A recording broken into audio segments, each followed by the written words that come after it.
نحمده ونصلي ونسلم على رسوله الكريم اما بعد بھائی دوستو، اللہ تعالی شان کی ذات کے ہاں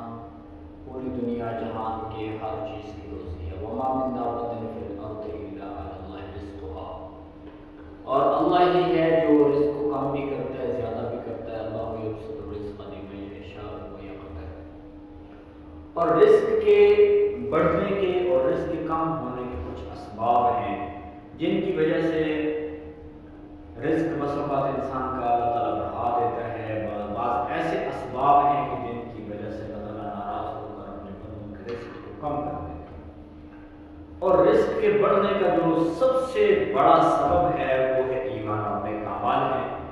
اللہ تعالیٰ جل شان کی ذات نے اپنی مقدس کلام میں فرمایا لو ان اہل القری آمنوا واتقوا فتحنا علیہم برکات من السماء والارض. تو ایمان اور عمل صالح نیک اعمال یہ زمین اور آسمان کے جو رزق کے دروازے ہیں، ایمان اور عمل صالح کی برکت سے اللہ تعالیٰ کو کھول دیتے ہیں.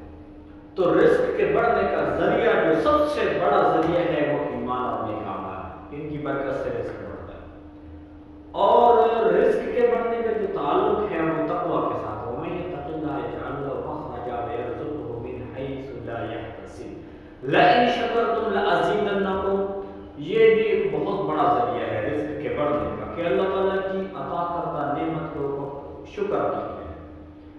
جب اللہ تعالیٰ شان کی ذات نے کوئی بھی نعمت عطا فرماتی ہے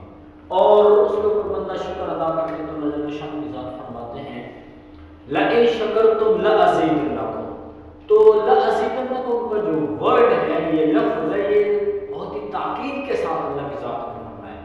کہ اللہ کی ذات کا تم شکر ادا کرو گی تو اللہ تعالیٰ تمہارے اس نعمت میں ضرور بے ضرور اضافہ فرمائے گی. تو شکر گزاری کے ذریعے سے بھی رزق بڑھتا ہے. اور حافظ ابن حجر رحمۃ اللہ علیہ فرماتے ہیں کہ 4 چیزیں ایسی ہیں جو انسان کے رزق کو کم کر دیتی ہیں. ان میں ایک چیز انہوں نے بیان کیا نوم صبیحہ، یعنی صبح کے وقت میں سو جانا، یہ رزق کو کم کر دیتا ہے. اس کی وجہ سے رزق انسان کا گھٹ جاتا ہے، کم ہو جاتا ہے. یہ آپ کو ایک تو ہے کہ اس طرح سے سونا کہ نماز ہی بندگی چل رہی ہے تو بہت بڑا کبیرہ گناہ ہے. نماز تو اس حال میں معاف نہیں ہے کہ بندے کو نیند آئے نماز کی چھٹی ہو، بلکہ بندے کو اوپر فرض ہے کہ وہ کیا کرے، نماز کا اہتمام کرے. ایک تو ہے کہ نماز ہی ختم کر دینا، اور ایک یہ ہے کہ نماز پڑھنا اور پھر سو جانا، یہ بھی رزق میں کمی کا ذریعہ ہے. اور ایک روایت کے مطابق یہ ہے کہ اللہ جل شان کی ذات صبح کے ٹائم میں جو ہے اپنے رزق کو تقسیم کرتے ہیں. اور ایک روایت تو جو تہجد کی نماز کے بارے میں ہے، تہجد کے ٹائم کے بارے میں، اس وقت اللہ تعالیٰ آسمان دنیا میں تشریف لاتے ہیں اور فرماتے ہیں اس کو آپ میرے بندوں کو اس سے مانگو جو تمہیں چاہیے تو مانگو میں تمہیں عطا فرماؤں گا. حل میں مستغفر، معافی چاہیے تو ملے گا. حل میں مسترزق، کسی کو رزق چاہیے تو ملے گا. تو یہی اللہ تعالیٰ اعلان کر رہے ہیں. اور دوسرا یہ ہے کہ صبح کا وقت جو آ جاتا ہے اس میں رزق اللہ تعالیٰ نے شان کی ذات اس وقت بھی فرشتے ہو گئے تھے جو رزق کو لکھتا ہے. ایک روایت کے مطابق نبی پاک صلی اللہ علیہ وسلم اپنی بیٹی حضرت فاطمہ رضی اللہ تعالیٰ عنہ کے گھر میں آئے تو دیکھا کہ نماز کے بعد حضرت فاطمہ زہرا رضی اللہ تعالیٰ عنہ آرام فرما رہی تھی. تو یعنی ایسے لیٹی ہوئی تھی، ان کو نیند نہیں آئی. تو آپ صلی اللہ علیہ وسلم نے اپنی بیٹی کے پاس آپ تشریف لائے اور ان کو ایسے حرکت دی، اس کو ہلایا بیٹی کو، اور فرمایا بیٹی کو اٹھ کر بیٹھو، اللہ کا ذکر کرو، یہ اللہ کی ذات کی طرف سے رزق کے تقسیم کرنے کا ٹائم ہے. اور پھر فرمایا کہ جب صبح کا ٹائم ہوتا ہے، اذان کا ٹائم ہوتا ہے، تو آسمان سے ایک فرشتہ اترتا ہے اور وہ اعلان کرتا ہے. اس کے پاس ایک جو ہے وہ نوٹ بک ہوتی ہے، رجسٹر ہوتا ہے، یعنی اس میں لکھنے کے لیے اس کے پاس پینسل بھی ہے، اس کو لکھ رہا ہے اور پوچھ رہا ہے کس کو کتنا رزق چاہیے بتاؤ. تو فرمایا کہ یہ رزق کے تقسیم کرنے کا ٹائم. اور پھر یہ یہاں تک کہ فرشتہ جو ہے وہ اشراق کے ٹائم تک کھڑا رہتا ہے، پھر اس کے بعد اس کو کاپی کو بند کر دیتا ہے. تو ہم اس روایت کو دیکھتے ہیں تو اس کے ذریعے سے بھی ہمیں پتہ چلتا ہے کہ یہ رزق کے تقسیم کا ٹائم ہے. اور جو اس قدر سست ہو جائے کہ رات کو سوئے اور پھر اس کی نماز پڑھی، پھر یا نماز پڑھی اور پھر سو گیا، تو اس کی وجہ سے رزق کم ہو جاتا ہے۔ اور اگر ہم غور کریں تو اللہ کے پیارے نبی صلی اللہ علیہ وسلم نے ہمیں نماز اشراق کی کتنی بڑی فضیلت بتائی کہ جو اشراق کی نماز پڑھتا ہے، یعنی صبح کی نماز پڑھی، وہیں بیٹھا رہا، اس نے ذکر کیا، اللہ تعالیٰ کے ذکر میں مصروف رہا یہاں تک کہ سورج نکلا، 10-15 منٹ اوپر آ گئے، اور پھر اس نے 2 رکعت پڑھے، 4 رکعت نماز پڑھی، اشراق کے نفل پڑھے، تو اس کو ایسے اللہ تعالیٰ جب دیتا ہے جیسے کہ حج اور عمرہ اس میں کر دیا۔ تو اس سے روایت کو ہم دیکھتے ہیں تو ایک چیز اس میں غور کرنے کی یہ ہے کہ اللہ کے نبی صلی اللہ علیہ وسلم نے اتنی بڑی فضیلت بتائی، تو اس میں ہمارے جو رزق کا معاملہ ہے، اگر ہم تھوڑا سا اس میں غور کریں گے تو ہمیں پتہ چلے گا کہ اس کا بھی حل موجود ہے، کہ کیونکہ اگر دنیا کے اندر رزق انسان کا کم ہو جائے تو بندہ پریشان ہو جاتا ہے، اور رزق کی وجہ سے جب بندہ پریشان ہو، وہ روزی کی تلاش میں گھوم پھر رہا ہے بیچارہ، تو اس کی بہت ساری عبادات اس سے مس ہو جاتی ہیں، یعنی عبادت کرنے سے قاصر ہو جاتا ہے بندہ۔ تو اس لیے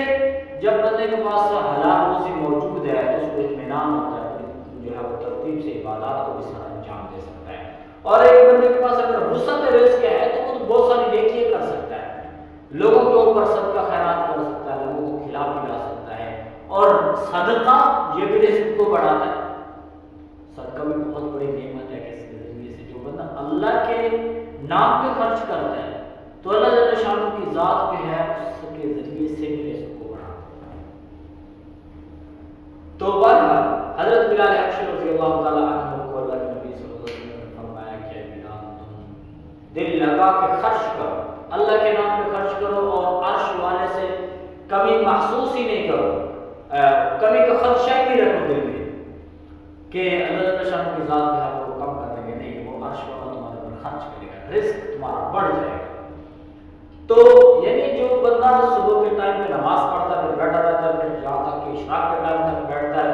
اور ایک روایت کے اندر یہ بھی ہے کہ اللہ کے نبی صلی اللہ علیہ وسلم اشراق کے ٹائم پہ یہ دعا کرتے تھے، اللہم انی اسألک رزقا واسعا اللهم إني أسألك علما نافعا ورزقا واسعا وشفاء من كل داء۔ تو اللہ کے نبی نے یہ ایک دعا میں 3 چیزوں کو مانگا ہے، اللہ مجھے نفع دینے والے علم عطا فرما، یعنی ایسا علم دے جس کے ذریعے سے مجھے فائدہ ہو، جو مجھے عمل کی طرف لے کر آئے،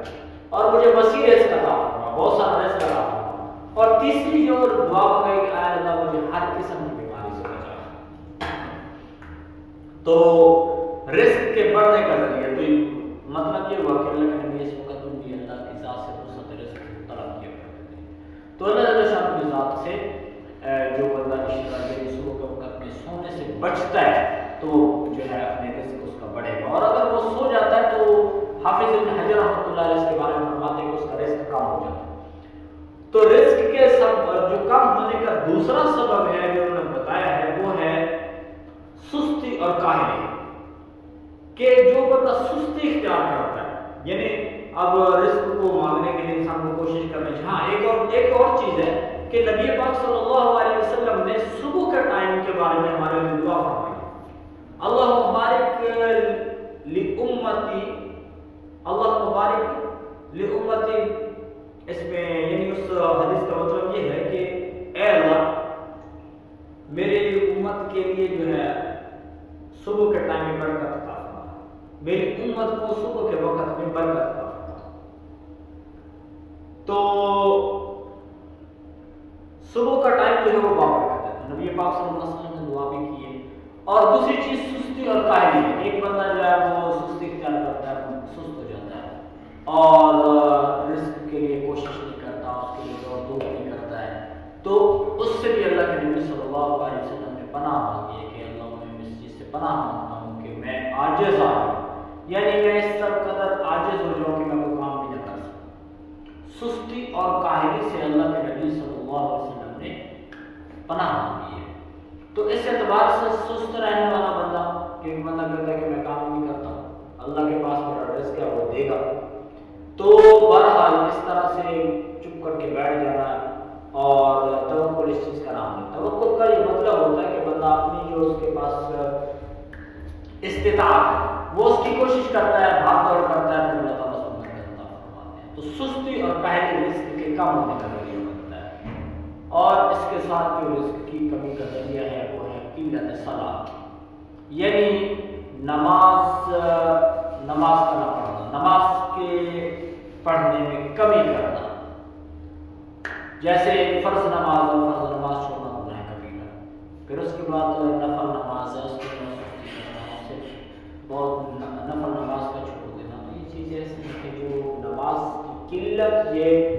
رزق میں بھی برکتی کا ذریعہ ہے، اس کی وجہ سے بھی رزق کم ہو جاتا ہے۔ اور اس میں ایک اور چیز بھی ہے کہ قلت صلاۃ کا 2-3 مطلب ہے، کیونکہ لفظ صلاۃ ایک تو نماز کے لیے بولا جاتا ہے، دوسرا لفظ صلاۃ جو ہے وہ دعا کے لیے بولا جاتا ہے۔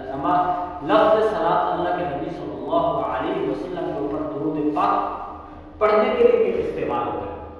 اس کا۔ تو مطلب یہ ہوا کہ اللہ کے نبی صلی اللہ علیہ وسلم کے اوپر کثرت سے درود پڑھنا یہ رزق کے بڑھنے کا،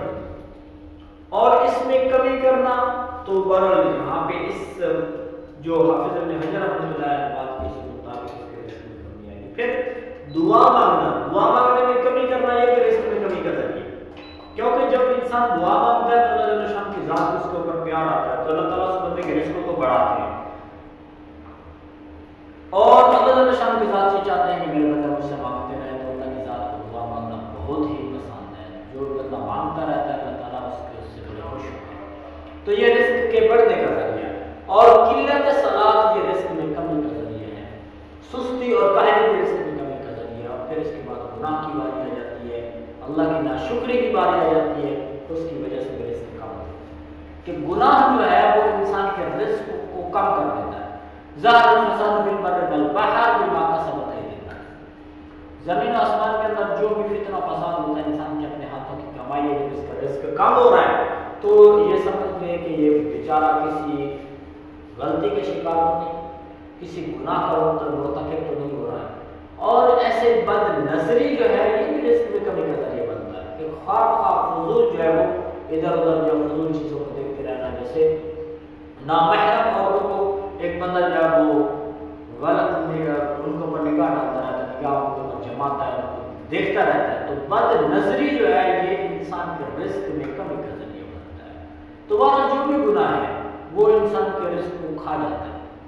تو اس سے بھی پرہیز کرنا چاہیے۔ تو رزق کے جو بڑھانے کے جو اسباب ہیں وہ ایمان ہے، نیک اعمال ہے، وہ صدقہ ہے کہ اللہ کے نام کے اوپر خرچ کرنا، جہاں پہ کیونکہ صدقہ جو ہے بس اوقات تو صدقہ کرنا تو واجب اور فرض ہو جاتا ہے، جیسے زکوٰۃ ہے وہ بھی صدقہ کی طرح وہ بھی فرض ہے ایک قسم اس کی،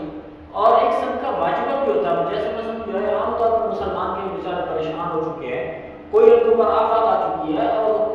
وہاں پہ لوگوں کے لیے خرچ کرنا واجب ہو جاتا ہے، ضروری ہو جاتا ہے، کیونکہ اگر وہ خرچ نہیں کریں گے تو اس میں امت کا حرج ہوگا، تو اور بس اوقات جو ہے وہ صدقہ واجب نہیں ہوتا بلکہ جو ہے نفل کے درجے میں ہوتا ہے، لیکن صدقہ جس حال میں بھی کیا جائے گا اللہ کے نام کے اوپر خرچ کرنا اللہ تعالیٰ کو پسند ہے، اور اس لیے فرمایا کہ زمین والوں پر تم رحم کرو، آسمان والوں پر پڑھو۔ تو بہرحال جو یہ چیزیں ہیں، نیک اعمال ہیں، تقویٰ ہے، یہ انسان کے رزق کو بڑھاتا ہے، اور گناہ اور دوسری چیزیں وہ انسان کے رزق کو اٹھا دیتی ہیں۔ تو اللہ تعالیٰ ہمیں نیک اعمال کرنے کی توفیق عطا فرمائے، اور رزق حلال کے لیے کوشش کرنے کی ہمیں توفیق عطا فرمائے، کیونکہ رزق حلال کمانا جو ہے ایک عبادت ہے، اور عبادت جو ہے اس کی کوئی لمٹ نہیں ہوتی، جیسے مثلا نفل نماز پڑھنی ہے تو اب یہ نہیں ہے کہ بھئی آپ نے 10 نفل پڑھے آپ زیادہ نہیں پڑھ سکتے، بھئی آپ نے 1000 پڑھ لیا آپ 2000 رکعت نفل پڑھ سکتے ہیں، اس کے لیے آپ کو کوئی پابندی نہیں کہ اتنے پڑھو اور بس کرو۔ تو جس طرح سے قرآن کی تلاوت آپ جتنی مرضی کر سکتے ہیں، تسبیحات ہے جتنی مرضی کر سکتے ہیں، عبادت ہے، تو رزق کے حلال کمانا عبادت ہے،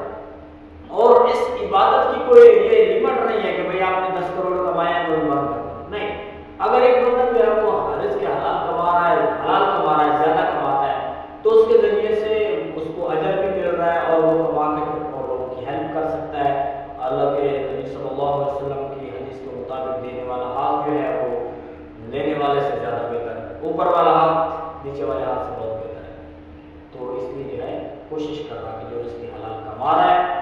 عبادت میں بھی مصروف ہے. ہاں اس قدر اس میں مصروف ہو جانا، رزق کے پیچھے اتنی دوڑ لگانا کہ عبادات اس کی چلی جائے اور فرائض میں بھی کمزوری آ جاتی ہے، بہت بڑا نقصان ہے. اور اس کی یہ شریعت میں بھی جائز بھی نہیں ہے کہ اس کی نماز کا بھی حل ہو جائے اور اس کی اپنے رزق کے پیچھے دوڑ لگانا، تو یہ تو جائز نہیں ہوگا. تو البتہ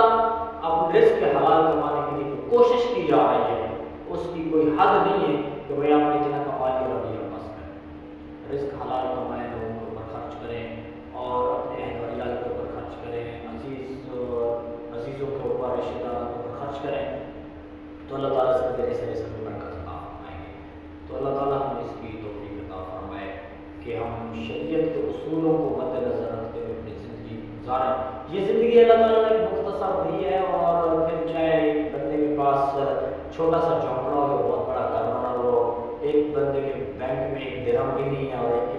بینک میں لاکھوں درہم پڑے ہوئے ہیں، تو جب یہ مر جائیں گے تو دونوں قبر میں جائیں گے. حساب کتاب تو ایسے ہی ہونا ہے. لیکن بہرحال رزق کے حلال کے حوالے سے جو ہمیں کوشش کرنی چاہیے، اللہ تعالیٰ سے دعائیں مانگنی چاہیے، نماز پڑھنی چاہیے، اور خاص طور پر اللہ تعالیٰ سے دعا تو بہت بڑا ہتھیار ہے اور بہت بڑا سبب ہے اللہ کی رحمت کو اپنی طرف توجہ کرنے کا. اور رزق کے حلال میں جو جیسے بددیانتی ہے، کھوٹ ہے اور دھوکے بازی ہے، فریب ہے، لوگوں کو دھوکہ دے کے چیزوں کو بیچنا ہے. ایک روایت میں تو یہاں تک ہے کہ جو چیز کو بیچتا ہے عالم اس میں کھوٹ موجود ہے لیکن یہ جھوٹی قسم اٹھا کر بیچ دیتا ہے، تو اس کے بارے میں تو اللہ کے نبی نے بڑی سخت بیان فرمائی اور فرمایا کہ جو اس حدیث کی ایک حصہ ہے کہ اللہ تعالیٰ نے شان کی ذات قیامت کے دن ایسے بندے کی طرف نظر بھی نہیں فرمائیں گے، نظر رحمت بھی نہیں کریں گے، اور نہ اس سے اللہ تعالیٰ مبتلا ہوں گے جو جھوٹی قسم اٹھا کر مال کو بیچتا ہے. تو خیانت، بددیانتی یہ رزق میں کمی کر رہی ہے.